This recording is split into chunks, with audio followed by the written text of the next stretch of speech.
Ideal گھٹیا بھی ہو سکتا ہے، بڑھیا بھی ہو سکتا ہے، ادنا بھی ہو سکتا ہے، اعلیٰ بھی ہو سکتا ہے، نیچے کا بھی ہو سکتا ہے، اوپر کا بھی ہو سکتا ہے۔ مثلا سب سے گھٹیا آئیڈیل کیا ہے؟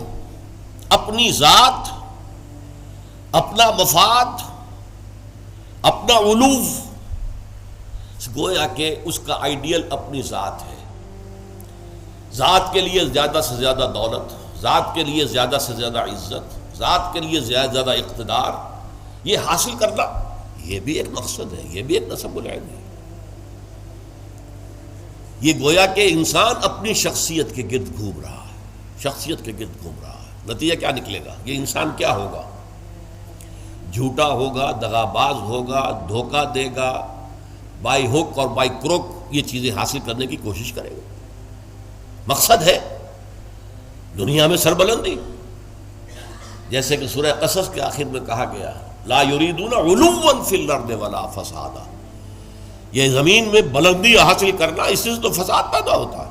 وہ کیوں اونچا ہے، میں کیوں نہ اونچا ہو جاؤں؟ تو اپنی حریم ذات ہی کے گرد جو ہے وہ چکر لگا رہا ہے۔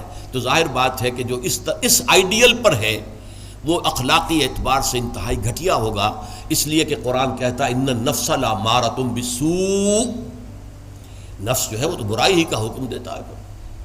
دولت مطلوب بن گئی، مقصود بن گئی، تو بائی حق اور بائی کروک، بائی حلال اور بائی حرام، بائی جائز اور بائی ناجائز، اس لیے کہ مقصود ہے۔ لہذا گھٹیا ترین آئیڈیل ہے انسان کا اپنا نفس، گھٹیا ترین، اور اس سے پست ترین اخلاق، رذائل اخلاق اس سے وجود میں آئیں گے۔ اس سے ذرا بلند تر سطح پر، جسے ہم کہتے ہیں قوم پرستی، وطن پرستی۔ If a person is a really nationalist person، اب نیشن، آج کل تو آپ کو معلوم ہے نیشن سٹیٹس کا تصور ہے، وطن بھی نیشن کی اور بنیاد پر بنتا ہے۔ تو نیشنلزم، قوم پرست، پہلا آدمی کون تھا؟ خود پرست، وہ پرستش کر رہا تھا اپنی، خود پرست، سیلف سینٹرڈ، اس کا مطلوب و مقصود اپنی بلندی، اپنی دولت۔ لیکن یہاں اس سے ذرا بلندتر ہو گیا معاملہ، میں اپنی قوم کے لیے محنت کروں گا، قوم کی سربلندی کے لیے، قوم کی آزادی کے لیے، قوم کی عزت کو برقرار رکھنے کے لیے، اپنے وطن کے لیے کٹ بھروں گا، اپنے وطن کی آزادی کے لیے قربانیاں دوں گا۔ ایک بہتر کردار وجود میں آئے گا کہ نہیں؟ یہ شخص جو ہے اپنی قوم سے کبھی جھوٹ نہیں بولے گا، باقی دنیا سے بولے گا۔ آپ کو معلوم ہونا چاہیے ویسٹرن مورالٹی کیا ہے۔ اپنے ہاں وہ ایک بلی کے اوپر بھی ظلم ہوتا نہیں دیکھ سکتے، کسی کتے کے اوپر ظلم ہوتا نہیں دیکھ سکتے، لیکن دوسری قوموں کو ہلاک کرتے ہیں، اور وہ سمجھتے ہیں کہ ویپنز آف ماس ڈسٹرکشن ہمارا حق ہے، ہمارے پاس تو ہے، کسی اور کو نہیں ہم اچیو کرنے دیں گے۔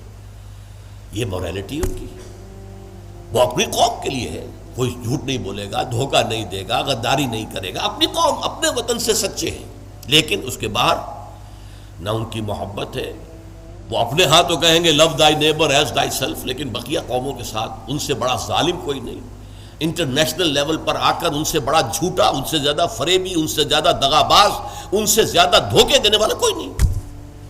لیکن پھر بھی کم سے کم اس شخص سے تو بہتر ہوا جو شخص اپنی ذات ہی کے اوپر سینٹرڈ ہے، خود پرست ہے، نفس پرست ہے۔ اس سے یقیناً ایک بلند تر آئیڈیل ہے وطن پرستی، قوم پرستی۔ یہ قوم پرستی اگر ہے تو ایسا تو نہیں ہوگا کہ قوم کے لیے ہتھیار خریدنے گئے تھے تو زبردست رشوت لے کر گھٹیا ہتھیار خرید لیا، یہ نہیں کرے گا وہ کبھی۔ ہمارے ہاں یہ بھی ہوتا ہے، اس لیے کہ ہمارے ہاں قوم پرستی ہے ہی نہیں، وطن پرستی ہے ہی نہیں۔ اس حوالے سے اب حالانکہ آپ کو معلوم ہے کہ ہتھیار جو ہے زندگی اور موت کا مسئلہ ہے، جب جنگ ہو رہی ہے اور کریٹ کھولا گیا، معلوم ہوا یہ تو استعمال کے قابل ہی نہیں ہے یہ ہتھیار جو ہے، کیا ہوگا اس وقت؟ عین موقع پر محاذ میں وہ کھولا گیا ہے باکس، اور معلوم ہوا کہ یہاں تو کچھ اور رکھا ہوا۔ لیکن لوگ ہیں جو رشوتوں کے لیے، کک بیکس کے لیے، جو بھی وہ ان کے کمیشنز ہیں، وہ گھٹیا مال لیتے ہیں، دومی مال جسے آپ کہتے ہیں۔ تو وطن پرستی یا قوم پرستی ایک نسبتاً ہائر آئیڈیل ہے، اس سے اوپر ایک اور ہے۔ یہ جو حضرات تھوڑا بہت بھی فلسفے سے شغف رکھتے ہیں ان کو معلوم ہے، ہیومنزم، انسان دوستی۔ یہ جیسے ٹالسٹائے تھا، بہت بڑا ادیب تھا روس کا، وہ ہیومنزم کا قائل تھا، انسان سے دوستی ہونی چاہیے، انسان محبوب ہونا چاہیے، تمام انسان انسان سے محبت کریں، ہیومن بینگ ایز ہیومنس، چھوڑ دیں کہ وہ ہمارے ملک کا رہنے والا ہے یا نہیں، یہ ہیومن بینگ ہے، بھول جائیں اس کو کہ وہ ہماری قوم سے اور نسل سے ہے یا نہیں، یہ ہیومن بینگ، ہیومنزم یہ ہائیسٹ فلسفی ہے۔ لیکن آپ جو سوچ لیجئے کہ اول تو یہ کہ اس تک پہنچنا بڑا مشکل، اپنی قومیتوں کے حدود سے، وطنیتوں کے حدود سے، اپنے ذاتی مقاصد اور ذاتی جو بھی مفادات ہیں ان سے بلندتر ہو کر واقعتاً ہیومنسٹ ہونا آسان کام نہیں ہے۔ لیکن ہیومنسٹ جو ہے اس کے اندر بھی انسان کی محبت تو آ جائے گی، انسان مطلوب ہو جائے گا اس کا، اور اس اعتبار سے وہ قوم پرست اور وطن پرست سے برتر ایک شخصیت ہوگی۔ لیکن باقی کائنات، حیوانات، اس کے اندر اس کے لیے تو کوئی محبت اس کے اندر نہیں ہوگی، اس کے لیے کوئی شفقت نہیں ہوگی۔ ہیومنزم ہیومن بینگز کے لیے ہے، اس سے اوپر ایک اور ہے، اور وہ ہے کسی نظریے پر انسان کی نگاہ جم جائے، نظریہ کہ انسان کی فلاح کمیونزم میں ہے، ظلم کا خاتمہ کمیونزم میں ہوگا، لہذا اس کمیونزم کے لیے، اس کو فروغ کے لیے، اس کو عام کرنے کے لیے، اس کے پھیلانے کے لیے، لوگوں کو قائل کرنے کے لیے تن من دھن لگا رہے ہیں۔ پھر جن لوگوں نے مان لیا ہے انہیں آرگنائز کر رہے ہیں، سیلز بن رہے ہیں، پھر ایک جد و جہد ہو رہی ہے، کشمکش ہو رہی ہے، زہر کے خلاف جد و جہد ہو رہی ہے، جانے دے رہے ہیں، فائرنگ اسکواڈز کے سامنے کھڑے ہو کر سینہ کھول کر گولیاں کھا رہے ہیں۔ یہ سب کیا ہے؟ ایک تصور کے حسن مبہم پر ساری ہستی لٹائی جاتی ہے، ایک تصور ہے، ایک آئیڈیل ہے، کمیونزم جو ہے ایک آئیڈیل ہے، ایک آئیڈیالوجی ہے، اس آئیڈیالوجی کو اپنا آئیڈیل بنا کر اور پھر جد و جہد اور محنت اور قربانیاں اور اثار سب کچھ۔ اب ایک ہی چھلانگ ہے، خدا پرستی، ہائیسٹ آئیڈیل، یہ ہے جس کو کہ علامہ اقبال نے کہا ہے، در دشت جنون من جبریل زبوں سے دے یزداب کمنداور، اے ہمت مردانہ، اے ہمت مردانہ، کمند ڈالو اللہ پر۔ یہ اصل میں تشبیہ سمجھیے، آپ ایک اونچی فصیل پہ چڑھنا چاہتے ہیں، کمند ہوتی تھی پچھلے زمانے میں، اب کمند کو پہلے پھینکنا پڑتا ہے، آپ کا زور بازو ہونا چاہیے نا، جب تو آپ پھینکے کہ اونچا جا کر لگ جائے وہاں پر، جتنی اونچی کمند ہوگی اتنا اونچا آپ چڑھ سکیں گے، اس سے آگے تو نہیں جا سکتے۔ کمندی کہیں درمیان میں اٹک گئی ہے تو درمیان میں آپ بھی اٹکے رہ جائیں گے، ٹاپ پر تو آپ نہیں جا سکتے جب تک کہ وہ کمند جو ہے ٹاپ پر نہ لگے جا کر۔ تو یوں سمجھیے کہ پہلے انسان کو اپنے ذہن سے، اپنے فکر سے، اپنی سوچ سے اپنا آئیڈیل معین کرنا ہوتا ہے۔ Who is my ideal? میرا نفس؟ نو۔ میرا وطن، میری قوم؟ No. Human beings? No. Allah, he is my ideal. اس کی محبت، اس کے ساتھ خلوص و اخلاص، اس کے لیے جد و جہد۔ اب آپ دیکھیے، کمیونسٹ کے لیے محبت ہوگی، مزدور کے لیے محبت ہوگی، اس کے اندر سرمایہ دار کے لیے نہیں ہوگی، سرمایہ دار تو دشمن ہے، اس کا تو پیٹ پھاڑیں گے ہم، لہٰذا وہ محبت اس کی پوری یونیورسل نہیں ہو سکتی۔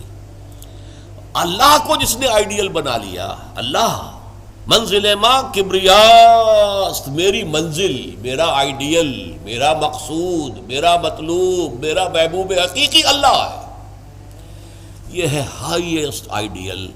اور جو شخص اللہ کو اپنا آئیڈیل بنا لے، اپنا مقصود بنا لے، اپنا مطلوب بنا لے، اپنا محبوب بنا لے، وہ در حقیقت بلند ترین کردار ہوگا، اور اس کی مکمل مثال محمد الرسول اللہ صلی اللہ علیہ وسلم کی شخصیت ہے۔ محبوب حقیقی اللہ کے سوا کوئی نہ رہے۔ نصب العین وہی ہوتا ہے جہاں پہ نگاہ جمی ہوئی ہے، اگرچہ اس کے لیے جو محنت کر رہے ہیں وقتی طور پر آپ کا کوئی اور ہدف ہو سکتا ہے، جیسے ہم کہتے ہیں کہ اصل نصب العین تھا اسلام کو دنیا میں غالب کرنے کی جد و جہد، اس کے لیے پہلا نصب العین بن گیا پاکستان کا اصول۔ یہ دوسری بات ہے کہ ہم پاکستان کو حاصل کرنے کے بعد بھول گئے کہ کس لیے ہم نے حاصل کیا تھا، اور اسی لیے ذلیل و خوار ہے۔ انڈیا کے مقابلے میں سر اٹھا کر کھڑے ہونا ہمارے لیے ممکن نہیں ہے، سوائے اس کے کہ ایٹمک ڈیٹرنٹ جو ہے اس کا سہارا لیا ہوا ہے، اور اگر خدا نہ خواستہ میرے نزدیک تو تقدیر مبرم میں امریکہ نے یہ آپ سے چھین کر رہنا ہے، پھر کیا رہ جائے گی کچھ؟ اس حوالے سے سمجھیے، اسی لیے علامہ اقبال نے دیکھیے کہ وطن کو بھی خدا قرار دیا ہے۔ وطن پرستی، نفس پرستی، وطن پرستی، قوم پرستی، انسانیت پرستی، نظریہ پرستی اور خدا پرستی، یہ ٹاپ پر ہے۔ منزل ماں کبریاست در دشت جنون من جبریل زبوں سیدے یزداب کمند داور، اے ہمت مردانہ اپنے کمند اتنی اونچی ڈالو کہ اللہ کی ذات پر جائے، پھر اللہ کی ذات، پھر اس کمند کے ذریعے سے سیر اللہ، تقرب اللہ، رفتہ رفتہ اللہ سے قریب تر ہوتے چلے جاؤ۔ جیسے کہ آپ کو معلوم ہے، اگرچہ وہ آیت سجدہ ہے، جا کر ایک سجدہ کر لیجئے گا، جو سورۃ العلق جو ہے وہ ختم ہوتی ہے فَاسْجُدْ وَاقْتَرِبْ، بس سجدہ کرو اور قریب ہو جاؤ۔ یہ سجدہ کرنا اللہ سے قرب کا ذریعہ ہے، وَاقْتَرِبْ، قریب ہو جاؤ۔ اس لیے حضور نے فرمایا ہے ان اقرب ما یکون العبد الی اللہ فی السجود، انسان جو اپنے رب سے قریب ترین ہوتا ہے وہ سجدے کی حالت میں ہوتا ہے۔ اپنی انا ختم کر دی، اپنی انا مٹی میں ملا دی، پیشانی اللہ کے سامنے خاک پر رکھ دی، بس یہ گویا کہ جو یہ انا ہی جو ہے ہماری، یہی تو ہے در حقیقت جو ہمارے درمیان اور اللہ کے درمیان حائل ہے۔ اس انانیت کا امکان ختم ہوا تو پھر اللہ کے ساتھ ہمارا بہت قرب ہے۔ یہ ہے ضعف الطالب والمطلوب۔ گھٹیا آدرش ہوگا تو گھٹیا ہی شخصیت وجود میں آئے گی، اگر اعلیٰ آدرش ہوگا تو بلندتر شخصیت وجود میں آئے گی۔ آدرش نصب العین، مقصود، مطلوب، محبوب حقیقی اپنا نفس بھی ہو سکتا ہے، اپنی ذات بھی ہو سکتا ہے۔ اپنے ہی حسن کا دیوانہ بنا پھرتا ہوں، اپنی ہی حریم ذات کا جو ہے طواف ہو رہا ہے، اس سے اوپر ہے ہی نہیں، نگاہ ہی نہیں۔ اس سے ذرا اوپر ہوئے وطن پرست، قوم پرست، اس سے ذرا اوپر ہوئے انسان پرست، انسان دوست، اس سے ذرا اوپر ہوئے ایک نظریہ، تصور، ایک تصور کے حسن مبہم پر کیسے ہستی لٹائی جاتی ہے، زندگی ترک آرزو کے بعد کیسے سانسوں میں ڈھالی جاتی ہے۔ ترک آرزو، یہ آرزو وہی ہے نصب العین۔ میں نے شروع میں کیا عرض کیا تھا، جس شخص کا کوئی نصب العین ہے ہی نہیں وہ تو حیوان ہے۔ کم سے کم وہ شخص بھی جس نے اپنے نفس کو اپنا نصب العین اور مطلوب بنایا، وہ بھی انسان تو ہے، گھٹیا ہے، بہت گھٹیا انسان ہے، لیکن وہ حیوان نہیں ہے۔ جس شخص کا کوئی نصب العین ہے ہی نہیں، وہ تو پیور انسٹنکٹس کی بنیاد پر زندہ ہے۔ قرآن مجید میں سورہ ملک میں کہا گیا ہے افمن یمشی مکبا علی وجہہ اہدی امن یمشی سویا علی صراط مستقیم۔ ایک شخص اوندے منہ اپنے پیٹ کے بل جو ہے گھسٹ رہا ہے، اسے کیا نظر آئے گا منزل کہاں ہے، جانا کدھر ہے؟ ہم اپنے بطن اور فرج کے تقاضوں کی بنیاد پر زندہ ہیں۔ انسٹنکٹس ہے جو اینیمل انسٹنکٹس ہے، پیٹ کھانے کو مانگتا ہے، اور ہمارے اندر پروکریشن کے لیے، نسل کو بڑھانے کے لیے جنس کا، شہوت کا جذبہ رکھ دیا گیا، اسی کے لیے اندر وہ زندگی لگا رکھے۔ اس میں بھی کوئی امنگ نہیں ہے، اس میں بھی کوئی اونچے اٹھنے کی خواہش نہیں ہے۔ بس میں کہا کرتا ہوں وہ زندگی نہیں گزارتے، زندگی انہیں گزارتی ہے، زندگی انہیں گزارتی ہے۔